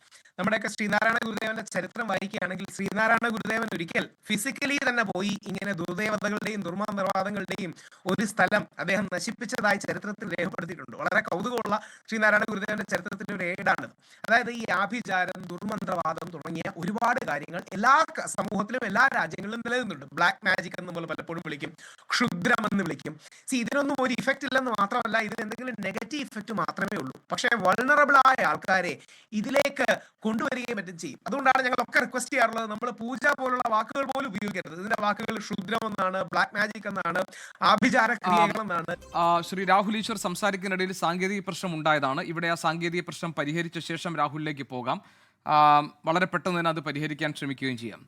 ജോർജ് ജോസഫ് സാർ, ഈ പ്രശ്നത്തിൽ ഇപ്പോഴും ഇതിനകത്ത് ഇതിൽ ഇരയാക്കപ്പെട്ട അല്ലെങ്കിൽ പീഡനത്തിനിരയായ ചെറുപ്പക്കാർ, അവരിൽ ഒരാളോട് ഈ ചർച്ചയിൽ പങ്കെടുക്കാൻ വേണ്ടി പറഞ്ഞതാണ്. അപ്പോൾ ഫോണിൽ വരാം എന്ന് അവരുടെ രക്ഷിതാക്കൾ പറഞ്ഞതൊക്കെയാണ്. പക്ഷേ ഇപ്പോഴവർ ഫോണിൽ പ്രതികരിക്കാൻ തയ്യാറാകുന്നില്ല. ഈ കാര്യത്തിൽ ഇനി നിയമപരമായി എന്തൊക്കെ കാര്യങ്ങളാണ് ഇതിനകത്ത് ചെയ്യാനുള്ളത്? ഇപ്പോൾ ഈ ചെറുപ്പക്കാരും ഈ സ്ത്രീയുമായിട്ട് ചില സെക്സ് ചാറ്റൊക്കെ നടത്തിയിരുന്നു. അത് രശ്മിയുടെ ഭർത്താവ് കണ്ടെത്തി. അതിനുശേഷമാണ് ഇവരെ വീട്ടിലേക്ക് ക്ഷണിക്കാൻ തീരുമാനിച്ചതും പിന്നീട് ഇങ്ങനെ ക്രൂരമായി പീഡിപ്പിക്കാൻ തയ്യാറായതും എന്നുമൊക്കെയാണ്. അങ്ങനെയല്ല, ഇതിനകത്തൊരു ആഭിചാരത്തിൻ്റെ എലമെൻ്റ് ഉണ്ടെങ്കിൽ എങ്ങനെയായിരിക്കും പോലീസ് ഈ കേസ് തുടർന്ന് അങ്ങോട്ട് മുന്നോട്ട് കൊണ്ടുപോവുക? ഇതെങ്ങനെയാണ് അന്വേഷിക്കുക? അത് അവരുടെ ഡിഫൻസ് അല്ലേ അത്? ഇപ്പം പറഞ്ഞത് ആ ദമ്പതിമാരുടെ ഡിഫൻസാണ്. കാരണം അവർക്ക് കേസിൽ നിന്ന് രക്ഷപ്പെടാൻ ഈ ആഭിചാരക്രിയ ചെയ്യുന്നവരൊക്കെ അങ്ങനെ തന്നെയാണ് പറയുന്നത്. പോലീസ് അതൊന്നും നോക്കേണ്ട ആവശ്യമില്ല. അവിടെ 2 പയ്യന്മാരെ വിളിച്ചു വരുത്തി അവരെ സെക്ഷൽ ആക്ടിവിറ്റിയൊക്കെ ചെയ്യുന്ന പോലെ അഭിനയിപ്പിക്കുകയും അവരെ പീഡിപ്പിക്കുകയും വേദനപ്പെടുത്തുകയും അവരെ ഈ രീതിയിലുള്ള പ്രവൃത്തി ചെയ്യുന്നതെല്ലാം ഷൂട്ട് ചെയ്ത് എടുക്കുകയൊക്കെ ചെയ്തിട്ടുണ്ട്. ഇത് ഒരു ബ്ലാക്ക് മാജിക്കിൻ്റെ പരിധി തന്നെയാണ് വരുന്നത്. നമുക്ക് എലന്തൂർ സംഭവമൊക്കെ നമുക്കറിയാമല്ലോ. അതുപോലെ തന്നെ ഇവിടെ തുടങ്ങിയിരിക്കുന്നു. അതായത് പയ്യന്മാർ 2 പേരും മരണത്തിൽ നിന്ന് രക്ഷപ്പെട്ടു എന്നാണ് എനിക്ക് തോന്നുന്നത്. അല്ലെങ്കിൽ ഇത് വെളിയിൽ പറയാതിരുന്നാൽ വീണ്ടും വീണ്ടും അവരെ വിളിച്ചു വരുത്തി അത് അവസാനം ഒരു മരണത്തിലേക്ക്, ഒരു കൊലപാതകത്തിലേക്ക് പോകും. അല്ല ജോർജ് ജോസഫ് സാർ, ഇതിലൊരു ആക്റ്റീവ് പാർട്ടിസിപ്പന്റ് ആരായിരിക്കും? അത് രശ്മി ആയിരിക്കുമോ അതോ ഭർത്താവ് ജയേഷ് ആയിരിക്കുമോ? ഞാൻ ചോദിക്കാൻ കാരണം, രശ്മി ഇതിനകത്തൊക്കെ ഭാഗമാകുന്നത്, ഇപ്പോൾ ഇതിനകത്തൊരു സബ് സ്റ്റോറി കൂടി ഉണ്ടല്ലോ, രശ്മിയുമായുള്ള ബന്ധം. അങ്ങനെ അതിലെന്തെങ്കിലും ഒരു സത്യമുണ്ടെങ്കിൽ രശ്മിക്ക് മേൽ ഇയാളുടെ ഒരു സമ്മർദ്ദം മൂലമാണോ ഇതൊക്കെ ഉണ്ടാവുക, അതോ ഈ ദമ്പതികൾ ഒരുമിച്ച് ഇത് ആസൂത്രണം ചെയ്ത് നടപ്പാക്കിയെന്നാണോ? അങ്ങനെയാണെങ്കിൽ അതിന് അവർക്കൊരു ലക്ഷ്യമുണ്ടാകണ്ടേ, ഒരു ഉദ്ദേശമുണ്ടാകണ്ടേ? ഇതിൻ്റെ ഉദ്ദേശം തന്നെ പണസമ്പാദനം തന്നെ. അവന്മാരുടെ മൊബൈൽ ഫോണും കയ്യിലുള്ള പണമൊക്കെ അവർ പിടിച്ചെടുത്തിട്ടുണ്ട്. ഓണത്തിന് വേറെ പൈസ കിട്ടാൻ ഒരു മാർഗവുമില്ല. അങ്ങനെ ഇപ്പം ഈ ആഭിചാരക്രിയയ്ക്ക് ആളെ കിട്ടാതെ വരുമ്പം ഇങ്ങനെ ഈ ഭാര്യമാരെ അല്ലെങ്കിൽ ഇവരെയൊക്കെ കാണിച്ച് വശീകരിച്ച് വിളിച്ചു വരുത്തി ഇങ്ങനെ ട്രാപ്പിലാക്കി അതിനുശേഷം ആഭിചാരക്രിയയുടെ ഭാഗമാണ് ഇത് ചെയ്യുന്നതെന്ന് വരുത്തി അവരെന്നുള്ള പണം സമ്പാദിക്കുകയാണ്. അപ്പോൾ അതിന് തീർച്ചയായിട്ടും ആ രീതിയിലുള്ളൊരു കേസ് പോലീസ് എടുക്കണം. കാരണം ഡിജിറ്റൽ ഒഫൻസ് ഇതിനകത്തുണ്ട്. കാരണം ഷൂട്ട് ചെയ്തിട്ടുണ്ട്, ബലം പ്രയോഗിച്ച് അവരെ നഗ്നരാക്കി കിടത്തിയിട്ടാണ് എല്ലാം ചെയ്യുന്നത്. ഇതൊക്കെ ഒരു വൈരാഗ്യമുള്ള ഭർത്താക്കന്മാർ അങ്ങനെയല്ലല്ലോ ചെയ്യുന്നത്. അത് പോലീസ് ഇഗ്നോർ ചെയ്ത് കളയണം. ഇതിനകത്ത് ആ രീതിയിൽ അവർ ഡിഫൻസ് കോടതി വന്നിട്ട് കോടതി ഓരോ സീക്വൻസ് നോക്കിക്കോളും. ആ രീതിയിൽ തന്നെ കുറ്റച്ചാർജ് എഴുതാൻ പഠിക്കണം പോലീസ്. കാരണം ഓരോ രീതിയിൽ അയാളെ ക്ലയൻസിനെ ട്രാപ്പ് ചെയ്ത് വാല്യൂ ഉപയോഗിച്ച് ട്രാപ്പ് ചെയ്ത് വിളിച്ചു വരുത്തിയ ശേഷം അവരുടെ മൊബൈൽ ഫോണും കയ്യിലുള്ള പണവും ഒക്കെ എടുക്കുന്നു. അത് കിട്ടാൻ വേണ്ടിയിട്ടാണ് ഈ രീതിയിലുള്ള ആഭിചാരക്രിയയുടെ ഭാഗമായി ചെയ്യുന്നു എന്ന് വരും. കാരണം ആ കുട്ടികളുടെ വിദ്യാഭ്യാസ രീതി എനിക്ക് അറിഞ്ഞുകൂടാ. അവർ ഈ ആഭിചാരക്രിയ വീണതാണോ, ഇങ്ങനെ ചാറ്റ് ചെയ്ത് വിളിച്ചു വരുത്തി കഴിയുമ്പോൾ അവർക്കറിയാവില്ല. അത് തന്നെയല്ല അടുത്തുള്ള ലീല എന്ന് പറയുന്ന സ്ത്രീ പറഞ്ഞല്ലോ, ഇവർ ഒറ്റപ്പെട്ട് കഴിയുന്ന ഒരു കുടുംബമാണ്. സാധാരണഗതിയിൽ ഈ രീതിയിൽ ആഭിചാരക്രിയ ചെയ്യുന്നവരെല്ലാം ഒറ്റപ്പെട്ട് അടുക്കത്തില്ല. ദൂരെ നിന്നും പല സ്ഥലത്തു നിന്ന് ആൾക്കാർ വരും, ഇല്ലെങ്കിൽ ഇവർ അവിടെ പോവും. ഇതൊക്കെയാണ് അവർ ചെയ്തുകൊണ്ടിരിക്കുന്നത്. അത് കേരളത്തിൽ എല്ലായിടത്തും ഇങ്ങനെയാണ് നടക്കുന്നത്. ധാരാളം ആഭിചാരക്രിയ പ്രത്യേകിച്ച് പത്തനംതിട്ട ജില്ലയിലും കൊല്ലം ജില്ലയിലും സർവ്വസാധാരണമാണ്. മറ്റുള്ള ജില്ലയിലൊക്കെ എത്രത്തോളം ഉണ്ടെന്നറിയത്തില്ല, എന്നാലും ഒറ്റപ്പെട്ട സംഭവങ്ങൾ ധാരാളമുണ്ട്. അതുകൊണ്ട് പോലീസ് ഇതൊന്നും അല്ല നോക്കി. ഇതിനകത്ത് കൂടുതലും ഡോമിനൻ്റായിട്ട് നിൽക്കുന്ന ആഭിചാരക്രിയയും അത് തന്നെ. എന്തിനാണ് ആഭിചാരക്രിയ ഫീസ് വാങ്ങിച്ചാൽ മതിയല്ലോ, ഇപ്പം എല്ലാവരും ചെയ്യുന്ന പോലെ. അവരെ പിടിച്ചു പറിക്കുന്നത് എന്താണ്? ഓണത്തിന് എന്തായാലും വലിയ ലക്ഷറി ആയിട്ട് കുറേ സാധനങ്ങൾ വാങ്ങിച്ചെന്ന് ആ ലീലയെന്ന് പറഞ്ഞ സ്ത്രീ പറഞ്ഞല്ലോ ഇവർ. അപ്പോൾ അതിനൊക്കെ ഇവരെ ഈ 2 പിള്ളേരെ കരുവാക്കി എന്നുള്ളതാണ്. അത് തന്നെയല്ല, അവർ തമ്മിൽ ബന്ധുക്കളുമാണ്. ഇവരുടെ വിദ്യാഭ്യാസവും ഇവരുടെ ചിന്താഗതി ഈ കുട്ടികളെയും കൂടെ നോക്കേണ്ടിയിരിക്കുന്നു. കാരണം അവർക്കിതിനകത്ത് വിശ്വാസം ഉണ്ടായിരിക്കാം, അങ്ങനെ എന്തെങ്കിലും വന്നുപെട്ട് അങ്ങനെ ആയിപ്പോയതായിരിക്കും. പണം സമ്പാദിക്കാനുള്ള മാർഗത്തിൻ്റെ ആണ് ഈ ആഭിചാരക്രിയയുടെ ഓരോ സ്റ്റെപ്പും ഇവർ നടത്തിക്കൊണ്ടിരിക്കുന്നത്. അതുകൊണ്ട് പോലീസ് ആ രീതിയിൽ തന്നെ ഇത് കൈകാര്യം ചെയ്യണം. ഇതിനകത്ത് ഡോക്ടർ മോഹൻ റോയ് കുറേ കാര്യങ്ങളെല്ലാം പറഞ്ഞിട്ടുമുണ്ട്. കാരണം സമൂഹത്തിലെ നല്ലൊരു ശതമാനം കുട്ടികൾ ഈ രീതിയിലുള്ള ആഭിചാരക്രിയയിൽ വിശ്വസിക്കുകയാണ്. അതിനുശേഷം ഇപ്പോഴത്തെ ഞാൻ നേരത്തെ രാഹുൽ ഈശ്വർ ഉണ്ടായിരുന്നെങ്കിൽ, കാരണം ഇപ്പോഴത്തെ ആ രാഹുൽ എന്ന് പറയുന്ന MLA അദ്ദേഹത്തിൻ്റെ സംസാര രീതിയും ആ കുട്ടികൾ ഇൻട്രാക്ട് ചെയ്യുന്നതൊക്കെ നമ്മൾ വിചാരിക്കുന്ന പോലെയല്ല സമൂഹം ഇപ്പം പോകുന്നത്. ഇങ്ങനെ രീതിയിലുള്ള ചെയ്തികളും ഇൻട്രാക്ഷനും സംസാര രീതികളൊക്കെയാണ് 50 വയസ്സിനകത്തുള്ളവർ അവരെല്ലാവരും. അതുകൊണ്ടാണ് രാഹുലിന് ഇത്രയും പിന്തുണ ലഭിക്കുന്നത്. അതിനകത്ത് ഈ പ്രായമുള്ളവർ ഗാന്ധിജിയൻ ആശയങ്ങൾ കേരള രാഷ്ട്രീയത്തിൽ പ്രയോഗിച്ചുകൊണ്ട് വലിയ പ്രയോജനം ഉണ്ടാകുമെന്ന് എനിക്ക് രാഹുൽ ഈശ്വറിന് അറിയാം. കുട്ടികളുടെ ഈ രീതിയിലുള്ള പെൺകുട്ടികൾ ആളുകൾ ഇൻട്രാക്ഷൻ എങ്ങനെയാണെന്ന്, ഉപയോഗിക്കുന്ന വാക്കുകൾ എന്താണെന്ന്, ഉപയോഗിക്കുന്ന ലാംഗ്വേജ് എന്താണെന്ന്. മലയാളവും ഇംഗ്ലീഷും ചേർന്ന ചില വാക്കുകൾ ഉണ്ട്, അത് തന്നെയല്ലേ വൃത്തികെട്ട രീതിയിലേ സംസാരിക്കുകയുള്ളൂ. അത് അഭിസംബോധന ചെയ്യുന്നതിൽ അവർക്കൊരു മടിയില്ല, അത് അവരുടെ സംസാര രീതിയാണ്. അതാണ് ഇപ്പോഴത്തെ ചെറുപ്പക്കാരെല്ലാം. അപ്പോൾ ആ രീതി പ്രവർത്തിക്കുന്ന ഇതുപോലെ രശ്മിയും അതുപോലെ തന്നെ ഹസ്ബൻഡും ഒക്കെ അവരുടെ അടുത്തൊക്കെ ചെന്നാൽ അവർക്കൊരു പരാതിയില്ല. ഇതിപ്പോൾ സ്റ്റേപ്പിളർ ഉപയോഗിച്ചിട്ട് ജനനത്തിരുത്തി സ്റ്റേപ്പിൾ ചെയ്തതോടുകൂടിയാണ് കാര്യങ്ങൾ, കാരണം ഹൈലി പെയിൻഫുള്ളാണ് ആ ചെയ്ത പണി. കാരണം അത് റെക്കോർഡ് ചെയ്ത് വെക്കുന്ന എന്തിനാണ്? സാർ ഞാനൊരു സംശയം ചോദിക്കട്ടെ. അതായത് ഇപ്പൊ നമ്മൾ സാറ് പറഞ്ഞു ഈ രണ്ടാമത്തെ ഭാഗം, അതായത് ഈ സ്ത്രീയുമായി ഇവർക്ക് ബന്ധമുണ്ടായിരുന്നു, അത് ഈ ഭർത്താവ് കണ്ടെത്തുന്നു, അങ്ങനെ ഇവരെ ഒരു പാഠം പഠിപ്പിക്കാൻ വേണ്ടി പക തീർക്കാനാണ് ഇത് ഇങ്ങനെയൊക്കെ ചെയ്തതെന്ന് കരുതുക. ഇനി അതുകൊണ്ടായിരിക്കുമോ ഇവരാരും തന്നെ പരാതിപ്പെട്ടിട്ടില്ല, ഇവരെ മർദ്ദിച്ച് അവശനാക്കിയ ശേഷം റോഡിൽ കൊണ്ടുപോയി തള്ളുകയാണ്. അതിനുശേഷം അവിടെ ഒരു ഓട്ടോ ഡ്രൈവറും തൊഴിലാളികളൊക്കെ ചേർന്ന് ഇവരെ ആശുപത്രിയിൽ എത്തിക്കുന്നു. ആശുപത്രിയിൽ എത്തിയ ശേഷം ആശുപത്രിയിൽ നിന്നാണ് ഇത് പോലീസിനെ അറിയിക്കുന്നത്. എന്ന് പറഞ്ഞാൽ ഇതിനകത്ത് അവർ കൂടി കുറ്റക്കാരാകുന്ന എന്തോ ഒന്നുണ്ട് എന്നതുകൊണ്ടായിരിക്കില്ലേ ഈ യുവാക്കൾ ഇത് മറച്ചുവെക്കാൻ ശ്രമിച്ചിട്ടുണ്ടാവുക? അതല്ലെങ്കിൽ അവർ നേരെ ചെന്ന് പോലീസിൽ പരാതിപ്പെട്ടുകൂടെ? അതോ ഇവരുടെ ദൃശ്യങ്ങൾ പുറത്തു വരുമെന്ന് ഭയന്നിട്ടായിരിക്കുമോ? ഇല്ല, രണ്ടും ആകാം. കാരണം അവർ പറയാൻ സാധ്യത വളരെ കുറവാണ്. കാരണം ഇവർ ആ വീട്ടിൽ ഇത്ര ക്രൂരമായ കൃതി ചെയ്ത് മരിച്ചു പോയി കഴിഞ്ഞാൽ സംഗതി പാളും. 302 കയറും ഭാര്യയും ഭർത്താവും. അവ വെളിയിൽ കൊണ്ട് ചാകുന്നെങ്കിൽ വെളിയിൽ കിടന്ന് ചത്തോട്ടെ. ഇത് ആഭിചാരക്രിയയുടെ ഒരു അന്ത്യത്തിലേക്ക് വന്നു കഴിഞ്ഞപ്പം അവരുടെ ജീവൻ നഷ്ടപ്പെടുമെന്ന് തോന്നിയപ്പം അത് വലിയ പ്രശ്നമാകുമെന്ന് അവർക്കറിയാം. കാരണം ഇത് എത്രയോ വർഷം കൊണ്ട് പാരമ്പര്യമായിട്ട് ആഭിചാരക്രിയ ചെയ്തുകൊണ്ടിരിക്കുന്നവരല്ലേ. അവർ വെളിയിൽ കൊണ്ട് തള്ളി. പിന്നെ നിവൃത്തിയില്ലാതെ അവിടുത്തെ ഓട്ടോറിക്ഷക്കാരെ ഇവരെ കൊണ്ട് ആശുപത്രിയിലാക്കി. ആശുപത്രിയിൽ ചെന്നപ്പം പോലീസിൻ്റെ അടുത്ത് എന്ത് സംഭവിച്ചെന്ന് അവർ പറയണമല്ലോ, ആ വീട്ടിൽ പോയി എന്തിനാണെന്ന് പറയണമല്ലോ. അപ്പോൾ ആ വിവരങ്ങൾ പറഞ്ഞു. അന്നേരം അതൊരു ആ ആഭിചാരക്രിയയുടെ ഭാഗമായിട്ടായിരിക്കണം ഈ കുട്ടികൾ പോയിരിക്കുന്നത്. അവരോട് പറഞ്ഞ് അവർ ചാറ്റ് നടത്തി, അവൾ ഇവരെ വിളിച്ചു എന്നൊക്കെയുള്ള രീതിയിൽ ഞാനത് വിശ്വസിക്കുന്നില്ല. ഇതിനകത്ത് കൃത്യമായ ഒരു ആഭിചാരക്രിയയുടെ എല്ലാ എലിമെൻറ്റും ഇതിനകത്ത് വന്നിട്ടുണ്ട്. ഇനി ആ വീട്ടിനകത്ത് ശൂല ഇരിപ്പുണ്ട്. ഇനി ആ വീടിനകത്ത് എന്തൊക്കെ അവിടെ മിക്കവാറും ആ വീടിനകത്ത് നോക്കിക്കോളൂ, ഒരു ചുറ്റിക കാണും, ശൂലം കാണും, 2-3 കത്തി കാണും, വാള് കാണും, ഇതെല്ലാം അവിടെ കാണും. ഈ സാധനങ്ങൾ പോലീസ് അവിടെ സെർച്ച് ചെയ്തെടുത്ത് ആഭിചാരക്കയുടെ ഭാഗമായിട്ട് വെച്ചിരിക്കുന്ന ആയുധങ്ങൾ കണ്ടെത്തണം പോലീസ്. അത് തന്നെയല്ല, ഇവരുടെ ചെയ്തികൾ നോക്കണം. ഇവരുടെ 2 പേർക്ക് എത്ര വയസ്സുണ്ടെന്ന് അറിയത്തില്ല, 2 കുട്ടികളുണ്ടെന്നറിയാം. കാരണം ആ പെൺകുട്ടി രശ്മി ഇതിനകത്ത് ഇയാളുടെ തൊഴിലും പ്രവൃത്തിയും എല്ലാം വന്ന് കണ്ടു കഴിഞ്ഞ് അവർ പഠിച്ച് അവരും പതുക്കെ ആവാഹിച്ചിരിക്കുന്നു അയാൾ ഇവരെ അങ്ങോട്ട്. ഇനി അവരുടെ പാരമ്പര്യം, അവരുടെ വീടുകളിൽ അവരും ഇതിലൊക്കെ വിശ്വസിക്കുന്ന ഒരു കുടുംബമാണോ ഇല്ലെന്ന് നമുക്കറിയത്തില്ല. അവരും ഇതിൻ്റെ ഭാഗമായിട്ട്, കാരണം ആഭിചാരക്രിയ ചെയ്യുന്നവൻ്റെ അടുത്താണ് ഈ പെൺകുട്ടിയെ കെട്ടിക്കുന്നതെന്ന് ആ കൊച്ചിയുടെ മാതാപിതാക്കൾക്ക് അറിയാൻ മേലെ.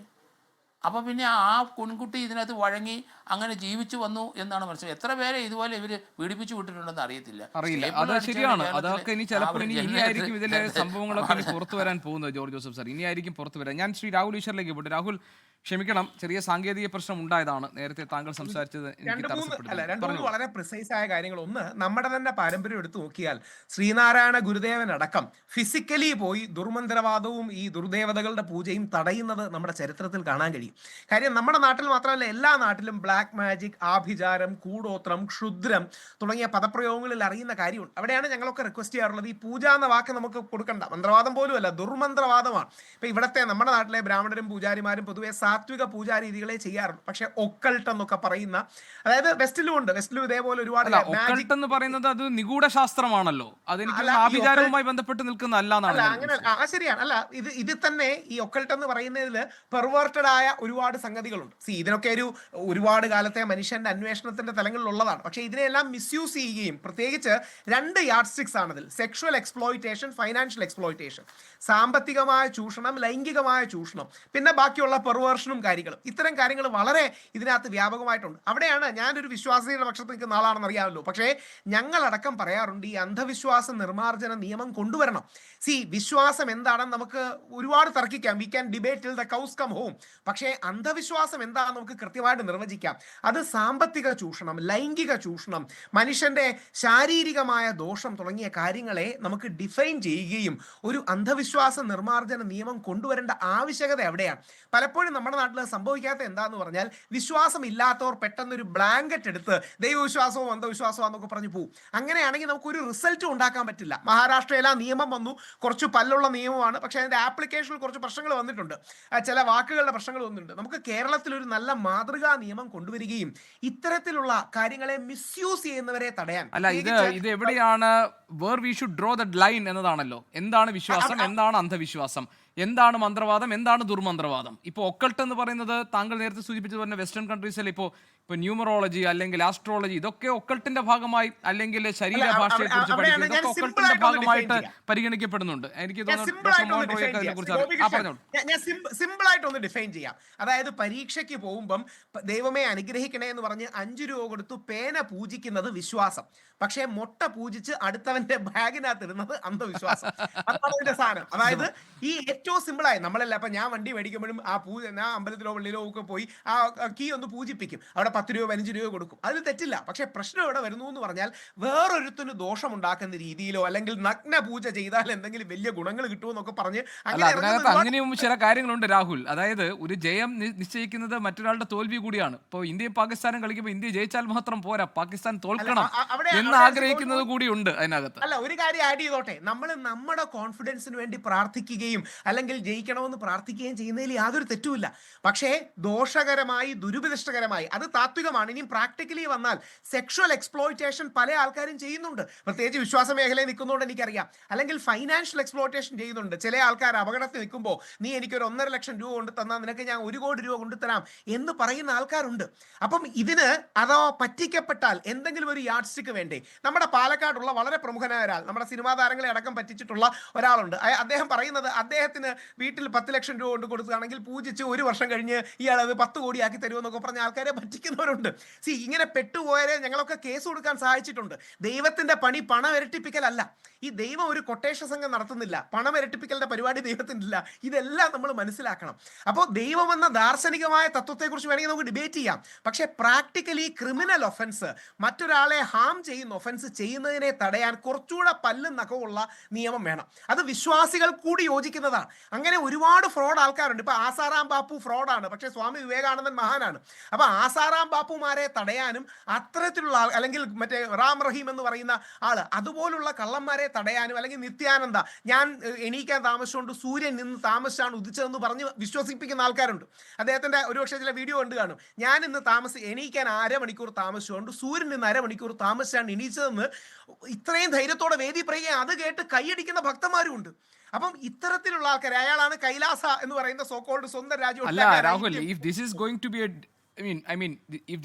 to be a debate, അതിനകത്തൊരു പ്രോബ്ലം എന്ന് വെച്ചാൽ ഇന്ന് സൂര്യൻ അസ്തമിച്ചാൽ നാളെ ഉദിക്കില്ല എന്ന് കരുതി ജീവിക്കുന്ന ഒരു ജനത തന്നെയുണ്ട് ഈ ലോകത്ത്. വൾണറബിളായ ആൾക്കാരുണ്ട്. അപ്പം എന്താ ചെയ്യാൻ പറ്റുക? നല്ലൊരു എഡ്യൂക്കേഷൻ വേണം. ഇവിടെയാണ് നിരീശ്വരവാദികളും യുക്തിവാദികളുമായി കൈകോർക്കാൻ വിശ്വാസികൾക്കൊരു സ്പേസ് ഉണ്ട്. കാര്യം എക്സ്പ്ലോയിറ്റേഷൻ എന്ന വിഷയത്തിലേക്ക് നമ്മൾ വന്ന് യോജിക്കുകയാണെങ്കിൽ, ഞാനത് ഒരുപാട് പ്രമുഖ യുക്തിവാദികളോട്, ശ്രീ സനൽ എടപ്പറകിനോട്, രവീന്ദ്രൻ സാറിനോട് ഒക്കെ സംസാരിച്ചിട്ടുണ്ട്. നമുക്ക് കൈകോർത്തുകൊണ്ട് എന്തുകൊണ്ടൊരു നിയമം പ്രപ്പോസ് ചെയ്തുള്ള ചില കാര്യങ്ങൾ നമ്മൾ ഒരിക്കലും യോജിക്കില്ല, സംശയമൊന്നുമില്ല. പക്ഷേ യോജിക്കാൻ കഴിയുന്ന കാര്യമുണ്ടല്ലോ. കാര്യം ഞാനൊരു വിശ്വാസി എന്ന നിലയ്ക്ക് എൻ്റെ വിശ്വാസത്തെയാണ് ഇവർ ചൂഷണം ചെയ്യുന്നത്. ഞങ്ങളൊക്കെ ഉയർത്തിപ്പിടിക്കുന്ന നല്ലതെന്ന് ഞങ്ങൾ വിശ്വസിക്കുന്ന നല്ല വിശ്വാസങ്ങളെയാണ് ഈ അന്ധവിശ്വാസികൾ കരിവാരി തേക്കുന്നത്. അവിടെയാണ് അന്ധവിശ്വാസങ്ങൾക്കും അനാചാരങ്ങൾക്കും എതിരെ തന്നെ നമ്മൾ മുമ്പോട്ട് വരണം. ഹാംഫുൾ ആയ കാര്യങ്ങൾ റിഫോം ചെയ്ത വിശ്വാസികളല്ലേ? ശ്രീ ഗോപീഷ്ണൻ ആലോചിച്ച് നോക്കൂ, നമ്മുടെ കഴിഞ്ഞ നൂറ്റാണ്ടിൽ ഉണ്ടായ വിശ്വാസികളല്ലേ ഈ അനാചാരങ്ങളും അന്ധവിശ്വാസങ്ങളും നിർമ്മാർജ്ജനം ചെയ്യുന്നതിന് മുൻകൈ എടുത്തത്? ഒരു വിവേകാനന്ദനോ മഹാത്മാഗാന്ധിയോ മന്നത്താചാരനോ ശ്രീനാരായണ ഗുരുദേവനോ ചട്ടമ്പി സ്വാമിയോ മഹാത്മാ അയ്യങ്കാളിയോ അടക്കമുള്ള ഒരുപാട് പേർ വിശ്വാസത്തിന്റെ മേഖലയിൽ നിന്നുകൊണ്ട് തന്നെ അതിൽ നിന്ന് മാറാതെ അന്ധവിശ്വാസത്തെ, അനാചാരത്തെ, ജാതീയതയെ ഇതിനെ തൂത്തെറിയാൻ കഴിയണം. അപ്പം വിശ്വാസത്തിന്റെ പ്രതലത്തിൽ നിന്നുകൊണ്ട് തന്നെ പോരാടിയാലേ ജയിക്കാൻ പറ്റൂ. ഈ കേസിൽ ഒരു പ്രോബ്ലം രാഹുൽ, ഇത് അന്ധവിശ്വാസത്തിന്റെ ഭാഗമായി നടന്ന, അതായത് ആഭിചാരം അടക്കമുള്ള കാര്യങ്ങളുടെ ഭാഗമായി നടന്നിട്ടുള്ള ഒരു ക്രിമിനൽ ഒഫൻസ് ആണോ, അതല്ല ഇവരുടെ മനോനിലയിൽ ഉണ്ടായിട്ടുള്ള പ്രശ്നങ്ങൾ മൂലം, അതായത് ഇവരുടെ മാനസിക നില തെറ്റിയതിനെ തുടർന്നുണ്ടായിട്ടുള്ള പ്രശ്നമാണോ, അതുമല്ല ഇത് വ്യക്തിപരമായ ഒരു പകയുടെ ഭാഗമായി ഉണ്ടായതാണോ എന്നൊരു സ്റ്റേറ്റ് ഓഫ് കൺഫ്യൂഷൻ ഇവിടെ ഉണ്ട്. അല്ല, ചില ആൾക്കാർ അതിൽ ഹണി ട്രാപ്പ് പറയുന്നുണ്ട്, ചില ആൾക്കാർ മറ്റു പല ആംഗിളുകൾ പറയുന്നുണ്ട്, അറിയില്ല. പക്ഷേ എന്തായാലും ഒരു കാര്യം നമുക്ക് വേണ്ടത് നല്ല പല്ലുള്ള നിയമങ്ങൾ, ലോസ് വിത്ത് ടീത്ത് എന്ന കാര്യം നമുക്ക് ഉറപ്പായിട്ട് വേണം. എന്നാൽ മാത്രമേ ഇതിനെതിരെ ശക്തമായ നടപടികളും നിലപാടുകളും എടുക്കാൻ കഴിയൂ. ചിലപ്പോഴെങ്കിലും ഇത്തരം ഒരുപാട് കാര്യം ഇങ്ങനെ എക്സ്പ്ലോയിറ്റേഷന്റെ കേസുകൾ പലപ്പോഴും വരാറുണ്ട്. നേരത്തെ ജോർജ് ജോസഫ് സാറും ഒക്കെ സൂചിപ്പിച്ചു, അല്ലെങ്കിൽ ഡോക്ടർ മോഹൻ റോയ് ഒക്കെ സൂചിപ്പിച്ചതുപോലെ. അതുകൊണ്ട് ആ ലീല മാഡം പറഞ്ഞാൽ ഒരു കാര്യം നല്ല മാസായി പറഞ്ഞു, ഇനി ഇതേപോലുള്ള നമ്മുടെ നാട്ടിലെ ആൾക്കാർ പ്രതികരിക്കാനും വേണം.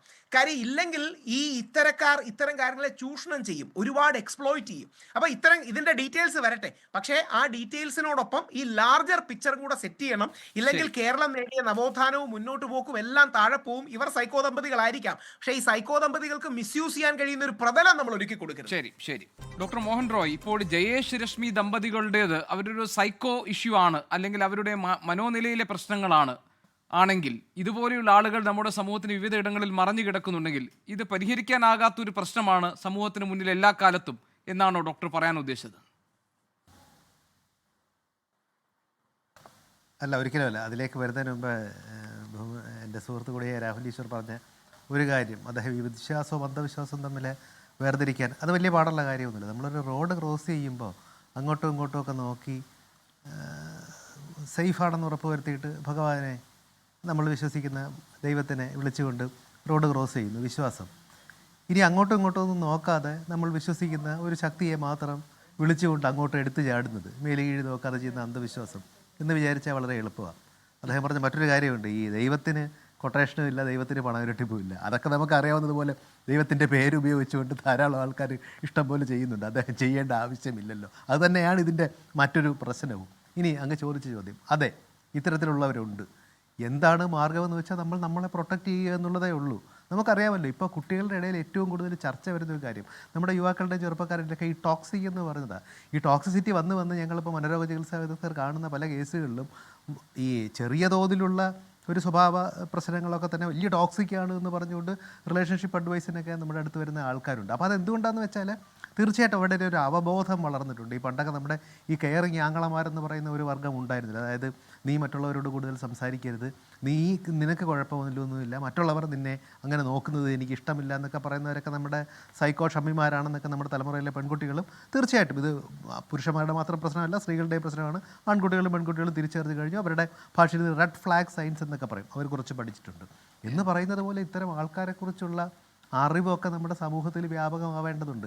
അതിന് ഇത്തരത്തിലുള്ള കേസുകൾ വളരെയധികം ഉപകരിക്കും. യഥാർത്ഥത്തിൽ ഈ ചർച്ച കൊണ്ടുള്ള ഒരു പ്രയോജനവും കൂടി അതാണ്. ഇത്തരത്തിലുള്ള സ്വഭാവ വൈകല്യമുള്ളവരെ, സ്വഭാവ വൈജാത്യമുള്ളവരെ നമുക്ക് തിരിച്ചറിയാൻ സാധിക്കേണ്ടതുണ്ട്. ഇവർക്കൊക്കെ തലവെച്ച് കൊടുത്തു കഴിഞ്ഞാൽ അതിപ്പോൾ ഏത് റിലേഷൻഷിപ്പായാലും നമ്മളൊന്ന് ആലോചിച്ച് നോക്കും. ഒരു സെക്സ് ചാറ്റിൽ നിന്ന് തുടങ്ങിയതാണ് കേട്ടോ. ഈ സെക്സ് ചാറ്റ് ശരിയോ തെറ്റോ, അത് തലമുറ ചെയ്യുന്നുണ്ടോ ഇല്ലയോ എന്നൊക്കെ ഉണ്ട്, ധാർമ്മികതയിലേക്ക് നമുക്ക് പോകണ്ട. ഇത്തരം ചാറ്റുകളിലും ഇത്തരം ബന്ധങ്ങളിലും ഒക്കെ ഏർപ്പെടുമ്പോൾ വരെ അപ്പുറത്തിരിക്കുന്നവർ ഒരു ചെറിയ സംശയം ഉണ്ടായിരിക്കുന്നത് നല്ലതാണ്. ഇതൊരു സൈക്കോ ആണെന്നുണ്ടെങ്കിൽ, അല്ലെങ്കിൽ അദ്ദേഹത്തിൻ്റെ പാർട്ണർ ഒരു സൈക്കോ ആണെന്നുണ്ടെങ്കിൽ, ഇത് തീർച്ചയായിട്ടും നിങ്ങൾക്ക് പ്രശ്നം ഉണ്ടാക്കുമെന്ന്. നിങ്ങളുടെ വൾണറബിലിറ്റി മനസ്സിലാക്കിക്കൊണ്ട് നിങ്ങളെ ആക്രമിക്കാനും നിങ്ങളെ കീഴ്പ്പെടുത്താനും ഒക്കെ ശ്രമിക്കുന്ന ഒരു വലിയ ഗ്രൂപ്പ് ആൾക്കാർ പുറത്തുണ്ട് എന്ന് വിചാരിച്ചുകൊണ്ട് തന്നെ നമ്മൾ മുന്നോട്ട് പോകുന്നത് തന്നെയാണ് നല്ലത്. അത് നമ്മൾ പറയുന്ന പോലെ നമ്മുടെ റിസ്ക് പ്രൊഫൈൽ എന്ന് നമ്മൾ പറയുമല്ലോ, ഒരു വ്യക്തിയോട് സംസാരിക്കുമ്പോഴും ഒരു വ്യക്തിയോട് ഇടപഴകുമ്പോഴും ഒക്കെ നമ്മുടെ എത്ര ഇൻഫർമേഷനാണ് നമുക്ക് പറയാൻ സാധിക്കുക, ഇയാളോട് എത്ര അടുക്കാം, ഇനി ഒരു വേള കഴിഞ്ഞ് ഇയാളോട് കൂടി നമുക്ക് എന്തൊക്കെ ചെയ്യാം എന്നൊക്കെ നമ്മുടെ മനസ്സിലൊരു ചിന്തയുണ്ടല്ലോ. അതിൻ്റെ ഒരു ലെവൽ അങ്ങോട്ട് കൂട്ടിയിട്ട് ഇത്തരത്തിലുള്ള വാർണിംഗ് സൈൻസ് ഒക്കെ ഇപ്പോൾ നമ്മളൊന്ന് ആലോചിച്ച് നോക്കും. നമ്മൾ നമ്മുടെ ഒരു സുഹൃത്തുമായിട്ട് ഭക്ഷണം കഴിക്കാനോ വല്ലതും ഒക്കെ പോകുന്നു, ഹോട്ടലിലോ മറ്റോ ചെറിയൊരു പ്രശ്നം ഉണ്ടാക്കുന്നു, ഇപ്പം വളരെ വയലൻ്റായിട്ടൊക്കെ പ്രതികരിക്കുന്നു, അടി ഉണ്ടാക്കാൻ പോകുന്നു, നമുക്ക് ഓടിത്തള്ളേണ്ട ഒരു അവസ്ഥ വരുന്നു. ഇനി അയാളുടെ കൂടെ ഭക്ഷണം കഴിക്കാൻ പോകുന്നതിന് മുമ്പ് നമ്മൾ രണ്ടിലൊന്നും ആലോചിക്കുമല്ലോ, നമുക്ക് മനസ്സിലാവും ഇവൻ ഇച്ചിരി പ്രശ്നമുള്ളവനാണെന്ന്. അതുപോലെ ഈ സ്വഭാവത്തിൻ്റെ ഓരോ ഘടകങ്ങളെക്കുറിച്ചും നമ്മൾ മനസ്സിലാക്കേണ്ടതുണ്ട്. നമ്മൾ ഈ സ്കൂളുകളിലും മറ്റുമൊക്കെ വിദ്യാഭ്യാസത്തിൻ്റെ ഭാഗമായിട്ട് ഞാൻ ചരിത്രത്തെ നിഷേധിക്കുകയൊന്നും അല്ല കേട്ടോ. ഈ 3 പാനിപ്പട്ട് യുദ്ധങ്ങളും ഏത് വർഷമാണ് നടന്നത് നമ്മൾ സ്കൂളിലൊക്കെ കൃത്യമായി പഠിച്ചിട്ടുണ്ട്. എനിക്ക് തോന്നുന്നു നമ്മൾ ആർക്കെങ്കിലും ഈ 3 പാനിപ്പട്ട് യുദ്ധം ഏത് വർഷമാണ് നടന്നത് നമുക്കറിയാമോ എന്ന് എനിക്കറിയില്ല. ഞാൻ ഈ ചോദ്യം ചോദിക്കുന്നതുകൊണ്ട് ഒന്ന് പഠിച്ചു വെച്ചിട്ടുണ്ട്. ഞാൻ ഒന്നുകൂടി പറയുന്നത്, ഒരിക്കലും ചരിത്ര പഠനത്തെ ഞാൻ നിഷേധിക്കുകയില്ല. അപ്പോൾ ഇത്തരത്തിലുള്ള കാര്യങ്ങളൊക്കെ ഒരു ജീവിത മൂല്യങ്ങളോടൊപ്പം തന്നെ ഇത്തരം കാര്യങ്ങളോടൊക്കെ നമ്മുടെ വിദ്യാഭ്യാസ പദ്ധതിയുടെ ഭാഗമായിട്ട് വരികയും കുട്ടികളും ചെറുപ്പക്കാരും ഒക്കെ അവരുടെ ഇടയിലൊക്കെ ഒരു ചർച്ചയായിട്ടൊക്കെ ഇത് വരേണ്ടതുണ്ട്. അങ്ങനെയൊക്കെ അറിഞ്ഞാൽ മാത്രമേ നിർഭാഗ്യവശാൽ ഇവരിൽ നിന്നും ഒന്ന് രക്ഷപ്പെടാൻ സാധിക്കുകയുള്ളൂ. രക്ഷപ്പെട്ടില്ലെങ്കിൽ തീർച്ചയായിട്ടും ഇത്തരത്തിലുള്ള കേസുകളും സംഭവങ്ങളും ഒക്കെ ഇനിയും ഉണ്ടാവാൻ സാധ്യതയുണ്ട്. പ്രത്യേകിച്ച് ഈ പുതിയ കാലത്ത് റിലേഷൻഷിപ്പിൻ്റെ കാര്യമൊക്കെ വെറുതെ ഒരു വാട്സപ്പിൻ്റെ അപ്പുറത്തോ ഇനി ഇൻസ്റ്റയുടെ അപ്പുറത്തോ ഒക്കെയുള്ള മെസ്സേജിങ് സംവിധാനത്തിലൂടെയൊക്കെ വരും. ഇപ്പോൾ പലരും പറയാറുണ്ട്, യഥാർത്ഥത്തിൽ ചിലപ്പോൾ ജനിക്കുന്നത് തന്നെ നമ്മളൊരു തടവറയിലാണെങ്കിൽ, ഒരു കൂട്ടിലാണെങ്കിൽ സ്വാതന്ത്ര്യം എന്നത് ഒരിക്കലും മനസ്സിലാകാതെ പോകും എന്ന് പറയുന്നത് പോലെ ഈ തലമുറയെ സംബന്ധിച്ച് അവർ മറ്റു ചില സൗഭാഗ്യങ്ങളിലേക്കാണ് അവർ ജനിച്ചു വീഴുന്നത് തന്നെ. അപ്പോൾ അതുകൊണ്ട് അവർ ഏതെങ്കിലും തരത്തിലുള്ള പ്രതിസന്ധികളെ അഭിമുഖീകരിക്കുകയോ വെല്ലുവിളികളെ അതിജീവിക്കുകയോ അല്ലെങ്കിൽ ഈ പറയുന്ന ഇത്തരത്തിലുള്ള, അതായത് നമ്മുടെ മാനസികമായ വളർച്ചയ്ക്ക് ആവശ്യം വേണ്ട ചില ജീവിതാനുഭവങ്ങളിലൂടെ പോകാതിരിക്കുകയൊക്കെ ചെയ്യുന്നു എന്നതുകൂടി ഉണ്ടല്ലോ. അതുകൂടി ഒരു ദുർഗതിയാണല്ലോ ഈ കാലത്തിൻ്റെ.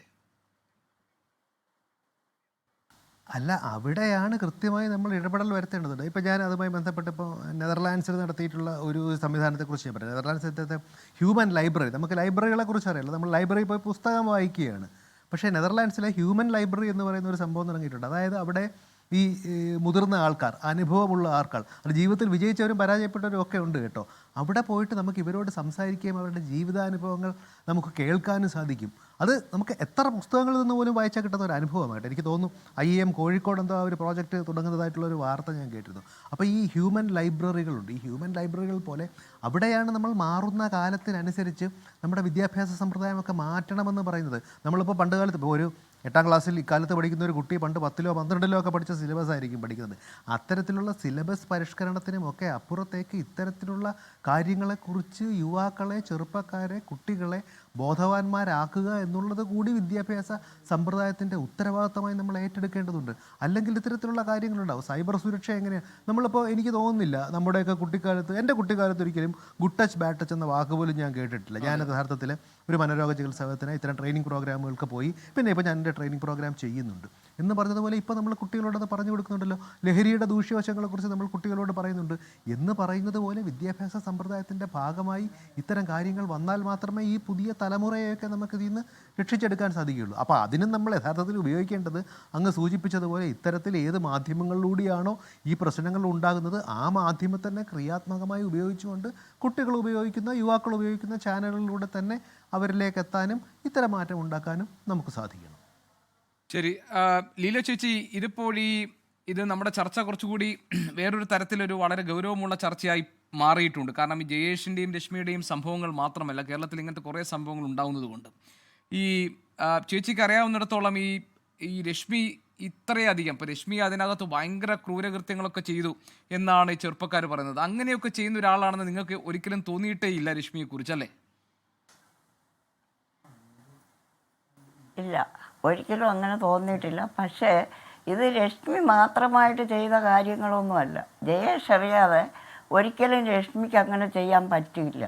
കാരണം എന്നാന്ന് പറഞ്ഞാൽ പിന്നെ ഈ അപകടത്തിൽപ്പെട്ട ആ പയ്യൻ പറഞ്ഞതുപോലെ അവൻ പറഞ്ഞല്ലോ, പിന്നെ അവനും ഇവനുമായിട്ട് ഒരിടത്ത് ജോലി ചെയ്തതാണ്. 3 വർഷത്തോളം അവർ ഒരുമിച്ച് ജോലി ചെയ്ത് അവനുമായിട്ടാണ് അവന് കൂട്ടുണ്ടായിരുന്നത്. അപ്പോൾ അവനറിയാതെ അവനാണ് ഇവനെ ഫോൺ ചെയ്ത്, ഇവൻ പിന്നെ എങ്ങാണ്ടൊന്ന് ജോലിയും കഴിഞ്ഞ് വരുന്ന വഴിക്ക് കോഴഞ്ചേരിയിൽ വിളിച്ചു വരുത്തി ഇവൻ ഇവിടുന്ന് ബൈക്കിൽ പോയി അവനെ കൊണ്ടുവരികയുമാണ് ചെയ്തതെന്നാണ് അറിവ്. കൊണ്ടുവന്ന് അവനെ വീട്ടിൽ വിളിച്ചിട്ടാണ് അവനെ മർദ്ദിക്കുന്നത്. പക്ഷേ ഇവൻ ജയേഷ് ഇത്രയും മാത്രമല്ലായിരിക്കും ചെയ്തതെന്നുള്ളതാണ് ഞങ്ങൾക്ക് ഇവിടെ നാട്ടുകാർക്ക് പറയാനുള്ളത്. കാരണം എന്നാന്ന് പറഞ്ഞാൽ ഇത് ഇന്നോ ഇന്നലെയോ തുടങ്ങിയ കാര്യങ്ങളല്ലെന്ന് ഞങ്ങൾക്ക് തോന്നുന്നുണ്ട് ഈ അനുഭവത്തിൽ കൂടെ. പക്ഷേ ഇങ്ങനെയുള്ള ഒരു ക്രിമിനൽ ഇനി ഈ ദേശത്ത് വന്നാൽ ഇവിടെ എന്ത് സംഭവിക്കും എന്നുള്ളത് ഞങ്ങൾക്ക് ആലോചിക്കാൻ പോലും ബുദ്ധിമുട്ടുണ്ട്. കാരണം ഇവിടെ അതുപോലെ ചെറുപ്പക്കാരുള്ള ഒരു സ്ഥലമാണ്, അതുപോലുള്ള ഒരു കോളനിയാണ്. ഇവൻ ഇത്രയും ക്രിമിനലാണെന്ന് ഞങ്ങൾ അറിഞ്ഞിരുന്നുവെങ്കിൽ ഇതിനു മുന്നേ ഇവിടെ ഞങ്ങൾ ഒതുക്കിയേനെ. പക്ഷെ ഞങ്ങൾക്കറിയാതെ പോയി. ഇവനും ഇവളും തന്നെ അല്ലായിരിക്കും. ഞങ്ങൾക്ക് പറയാനുള്ളത് ഇവൻ്റെ കൂടെ വേറെയും ആൾക്കാർ കാണും എന്നുള്ളതാണ് പറയാനുള്ളത്. അല്ലാതെ ഇവർ ഒറ്റയ്ക്ക് ചെയ്യുന്ന ഇത് പണത്തട്ടിപ്പിനും വേണ്ടിയിട്ട് ചെയ്യുന്ന കാര്യങ്ങളാണ്. അത് പിന്നെ ആഭിജാത്യ ക്രിയ ഉണ്ട് എന്ന് പറഞ്ഞുകൊണ്ട് തട്ടിക്കുന്ന ഒരിടപാടാണ് ഈ വന്ന. അതേതായാലും ചേച്ചി, അതെല്ലാം ഏതായാലും പോലീസിന്റെ അന്വേഷണത്തിൽ തെളിഞ്ഞു വരട്ടെ. ജയേഷ്, രമേശ്, രശ്മി ദമ്പതികൾ അവർ ചെയ്ത കാര്യങ്ങൾ, അതിലൂടെ ഇപ്പോൾ അതിൽ നടക്കുന്ന അന്വേഷണങ്ങൾ, ഇതെല്ലാം കൃത്യമായി ഈ അന്വേഷണമെല്ലാം പൂർത്തിയാകുമ്പോൾ മാത്രമേ ഇതിന് പിന്നിലുണ്ടായിരുന്നത് ആഭിചാരമാണോ, അതല്ല പണം തട്ടിപ്പായിരുന്നു, അതല്ല ജയേഷിന്റെ പകപോക്കലായിരുന്നു എന്ന കാര്യങ്ങളൊക്കെ വ്യക്തമാവുക. അതിന് പോലീസിന്റെ അന്വേഷണം കഴിയുന്നവരെ നമുക്ക് കാത്തിരിക്കാം. കേരളത്തിലെ ഇത്തരം സംഭവങ്ങൾ ആവർത്തിക്കപ്പെടുന്നതിന് പിന്നിൽ ഉള്ള സാമൂഹിക കാരണങ്ങൾ കൂടി പരിശോധിക്കപ്പെടേണ്ടതുണ്ട് എന്ന ഡോക്ടർ മോഹൻ റോയിയെ പോലുള്ളവരുടെ അഭിപ്രായങ്ങൾ നമ്മൾ ഗൗരവത്തോടെ പരിഗണിക്കേണ്ടതാണ് എന്ന് ഈ ചർച്ച ഓർമ്മപ്പെടുത്തുന്നു. ഈ ചർച്ചയിൽ പങ്കെടുത്ത എല്ലാ അതിഥികൾക്കും നന്ദി. എൻകൗണ്ടർ പൂർത്തിയാകുന്നു. ലോകത്തെവിടെയായാലും ഏത് സമയത്തും 24 വാർത്തകളും ഓഗ്മെന്റഡ് റിയാലിറ്റി പാക്കേജുകളും എക്സ്പ്ലെയിനറുകളും വിശദമായി കാണാൻ ഞങ്ങളുടെ യൂട്യൂബ് ചാനൽ നിങ്ങൾക്ക് സബ്സ്ക്രൈബ് ചെയ്യാം.